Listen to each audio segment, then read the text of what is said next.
നിങ്ങളുടെ ഫേവറേറ്റ് സീരിയലുകൾ ടിവിയിൽ വരുന്നതിന് മുൻപേ സൺ നെക്സ്റ്റ് ആപ്പിൽ കാണാം. ഇനി എല്ലാവർക്കും മുൻപേ കാണൂ.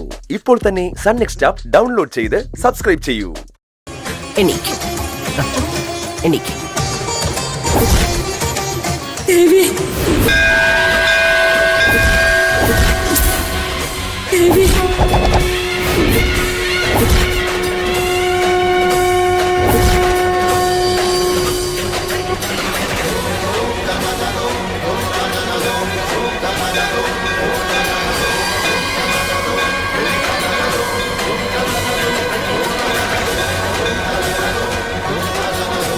ദേവി അമ്മേ, എന്റെ അമ്മേ ദേവി.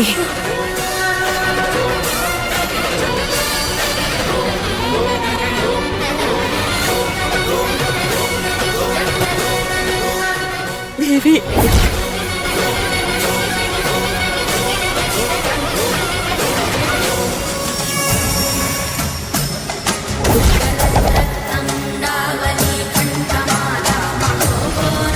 അമ്മേ എണീക്ക് മോളെ, എണീറ്റോ. അമ്മേ,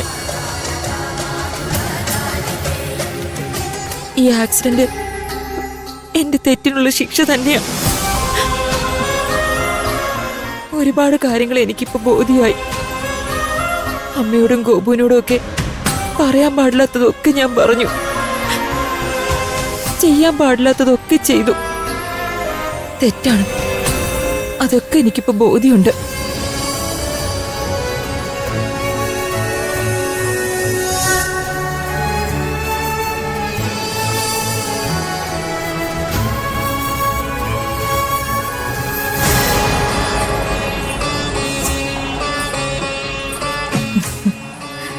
നാലുനാൾ കഴിഞ്ഞ് വന്നപ്പോഴുണ്ടായ സങ്കടങ്ങളൊന്നുമില്ലാതെ തിരിച്ചു പോകാൻ ഒരുങ്ങാണല്ലേ? ഇതാരാ? എന്റെ മോന്റെ ഭാര്യ, എന്റെ മരുമോളാ. അല്ല, എന്റെ മകളാ. എന്തേ മകളെപ്പോലെ അമ്മ ചേർത്ത് നിർത്തുമ്പോഴൊരു സന്തോഷമില്ലായ്മ? അത് മനസ്സിലായി. സ്നേഹിക്കുന്ന ആൾക്ക് സങ്കടപ്പെടുന്ന മനസ്സുകളെയൊക്കെ തിരിച്ചറിയാതെ പോയി.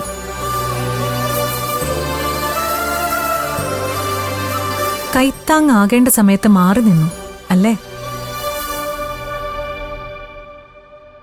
ഇപ്പൊ ഇവിടെ ഒരു ആക്സിഡന്റ്, കുറ്റബോധം. ദേവിയെ തൊഴാൻ വന്നതാ. അമ്മ നടന്നു തുടങ്ങിയപ്പോ അമ്മയിരുന്ന വീൽചെയറില്. ഒരവസ്ഥയും ആരുടെയും സ്വന്തമല്ല. ഐശ്വര്യമായാലും പതനമായാലും സുഖമായാലും ദുഃഖമായാലും അതൊരിടത്തും സ്ഥിരമായി നിൽക്കുന്നില്ല. ഒരിടത്തു നിന്ന് മറ്റൊരിടത്തേക്ക്, ഒരാളിൽ നിന്ന് മറ്റൊരാളിലേക്ക് അത് സഞ്ചരിച്ചുകൊണ്ടേയിരിക്കും. അതറിയണം. അതറിഞ്ഞു കഴിഞ്ഞാൽ സുഖത്തിൽ അഹങ്കാരമുണ്ടാവില്ല. ദുഃഖത്തിൽ വിഷമിക്കുന്നവരോട് നിന്നേയും തോന്നില്ല. അന്യന്റെ ദുഃഖം നമ്മുടേതാണെന്ന് കരുതണം. നമ്മുടെ സൗഭാഗ്യങ്ങൾ മറ്റുള്ളവർക്കും പങ്കിടാനുള്ളതാണെന്ന വിചാരം വേണം. അതാണ് മനുഷ്യത്വം. അതുണ്ടായാൽ ഈശ്വരകൃപ തനിയേ വരും. രണ്ടായി വന്ന് ഒന്നായി തിരിച്ചു പോവാണ് അല്ലേ? മൂകാംബികമ്മയുടെ അനുഗ്രഹം, അമ്മയുടെ സ്നേഹം, കരുതൽ, അനുഗ്രഹം ഒക്കെ കേട്ടറിഞ്ഞിട്ടേ ഉള്ളൂ. ഇപ്പോ നേരിട്ടറിയാൻ കഴിഞ്ഞു.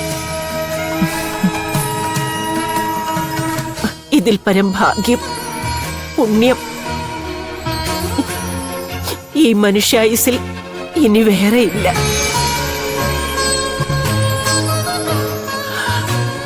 അമ്മേ, ഒരാഗ്രഹം കൂടിയുണ്ട്.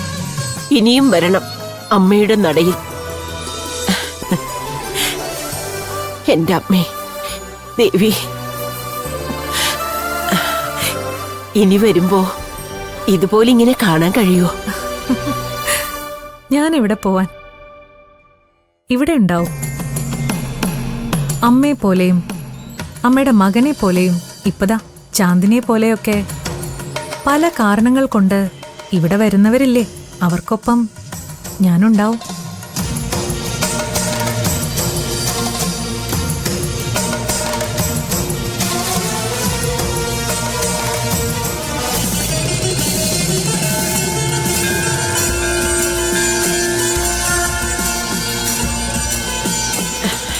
എന്നാ പിന്നെ ഞങ്ങളെ തിരിക്കട്ടെ. ശരി. അമ്മേ, പോയിട്ട് വരാം.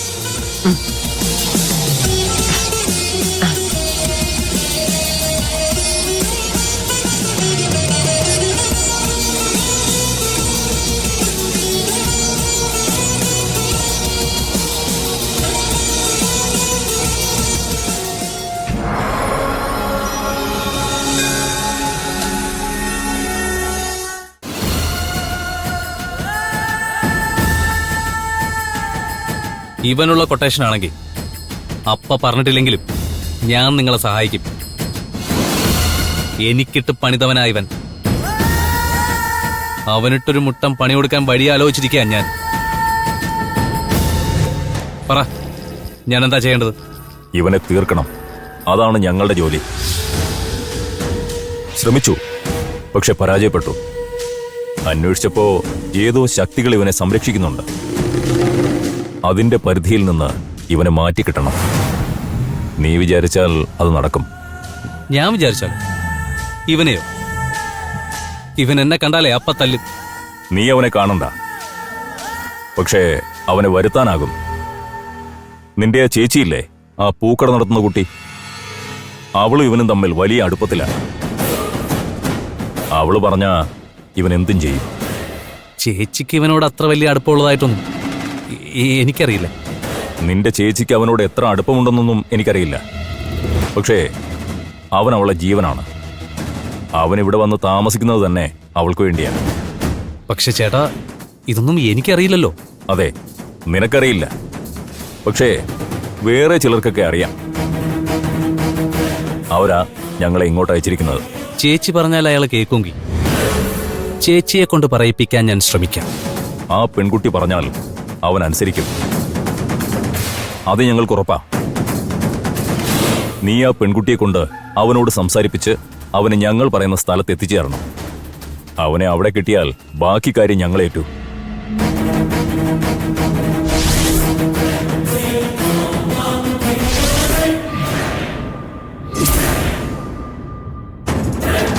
ഇവനെ എത്തിച്ചു തരുന്ന കാര്യം ഞാനും ഏറ്റു.